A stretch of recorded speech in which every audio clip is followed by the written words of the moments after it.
Assalamualaikum warahmatullahi wabarakatuh, sahabat Dusun Kelanceng dimanapun Anda berada.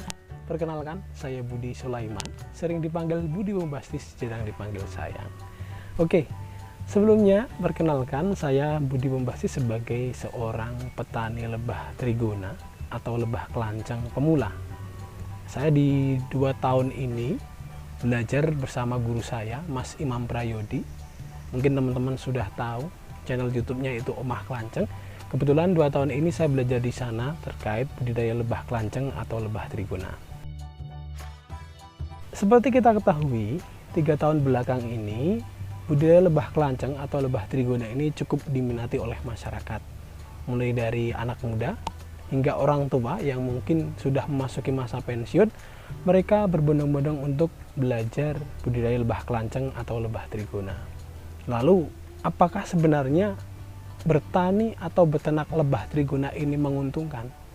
Sebuah pertanyaan yang sering muncul, mungkin bukan hanya bagi saya, tapi buat teman-teman semua yang mau memulai budidaya lebah kelanceng atau lebah trigona. Sebelumnya, ini salah satu koleksi dari saya, yaitu lebah kelanceng atau lebah trigona jenis Itama. Saya datangkan dari Sumatera, karena memang ini endemik dari Sumatera. Alhamdulillah sudah kurang lebih 2 bulan di sini, dan bisa dilihat ini cukup aktif, dan artinya mereka koloni lebah Itama ini cukup nyaman ada di sini. Kembali lagi ke topik, apakah menguntungkan kita belajar atau kita beternak lebah trigona ini? Kalau kita ketahui, lebah trigona ini menghasilkan 3 produk. Yang pertama madu, jelas kita beternak lebah kita pasti mencari madu. Yang kedua adalah bee pollen. Yang ketiga adalah propolis. Oke, kita bedah satu persatu. Madu lebah kelanceng atau lebah trigona. Mungkin buat teman-teman semua penggemar madu akan sedikit terkejut ketika mendengar harga dari madu lebah trigona ini. Memang harganya relatif lebih mahal dibandingkan madu jenis lainnya, misalnya jenis mellifera, madu hutan, madu tawanggung. Rasanya pun berbeda, rasanya sedikit asam, ada asamnya. Nah, kenapa madunya ini mahal? Ternyata banyak dari kita, bahkan mungkin beberapa peternak itu ketika menjual madu ini mengatakan khasiat dari madu kelanceng atau madu trigona ini beberapa kali lipat lebih bagus dari madu biasa. Untuk khasiatnya, sebagian besar konsumen saya ketika membeli produk madu kelanceng dari saya mengatakan memang ketika dikonsumsi langsung terasa efeknya. Di tubuh itu terasa sangat enak. Untuk hasil secara ilmiahnya berapa kali lipat lebih bagus memang belum ada. Tapi memang untuk harga dari madu lebah kelanceng atau lebah trigona ini memang lebih mahal. Mahalnya juga karena proses produksinya yang lama.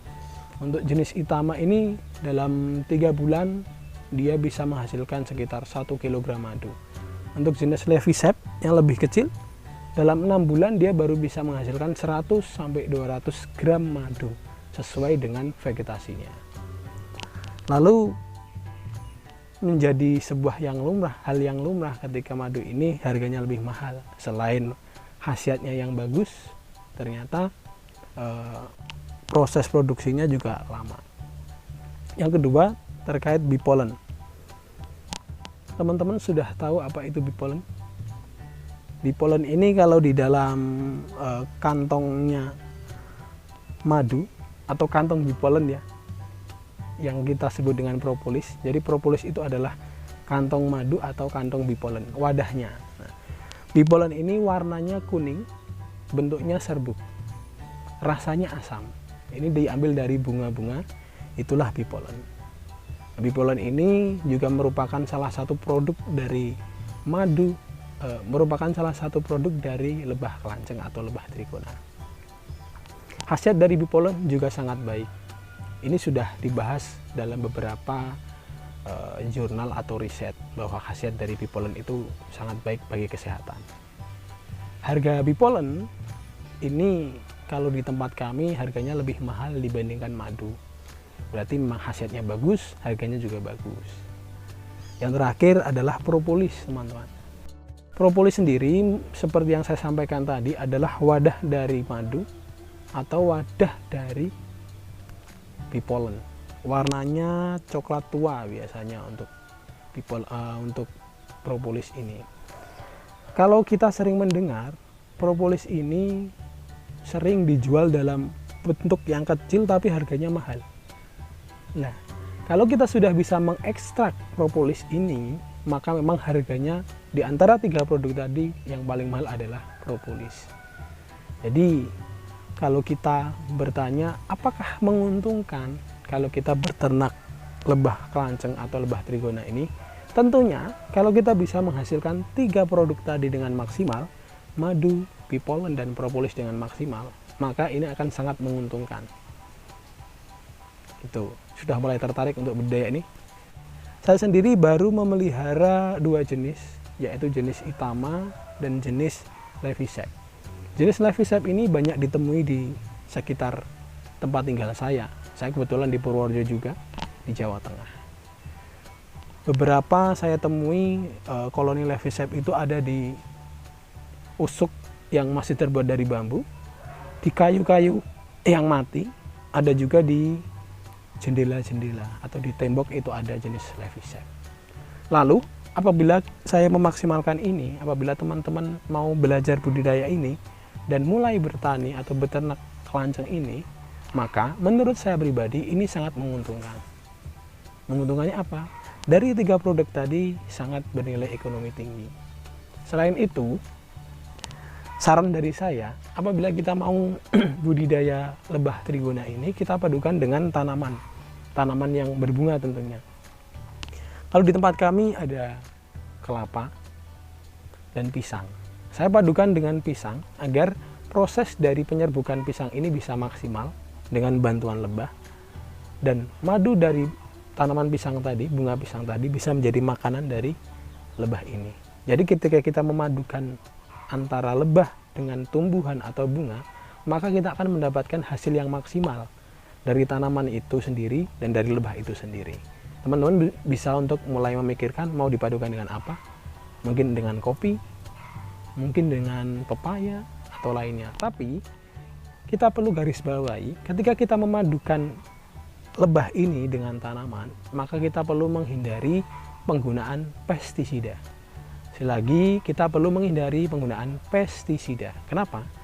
Karena ketika lebah ini hinggap di bunga-bunga tadi dan kebetulan pada waktu itu sedang disemprot dengan pestisida, maka lebah-lebah ini akan mati. Sungguh sangat merugikan, bukan, ketika kita budidaya tapi lebah kita mati karena proses penyemprotan tanaman kita menggunakan pestisida. Oleh karena itu sebenarnya ketika kita budidaya lebah kelanceng atau lebah trigona ini, kita sedang mencoba untuk kembali ke organik, kembali ke nature, ya, alami. Karena saya pernah mendengar satu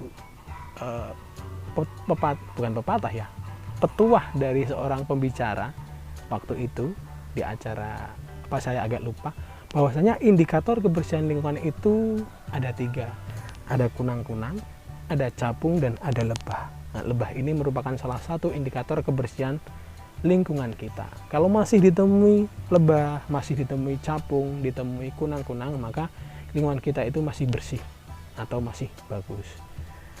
Jadi, apakah teman-teman tertarik untuk belajar budidaya lebah trigona atau mulai budidaya lebah trigona ini? Coba teman-teman pikirkan dan mulai action. Sampai jumpa di video-video selanjutnya tentang budidaya lebah kelanceng atau lebah trigona. Assalamualaikum warahmatullahi wabarakatuh.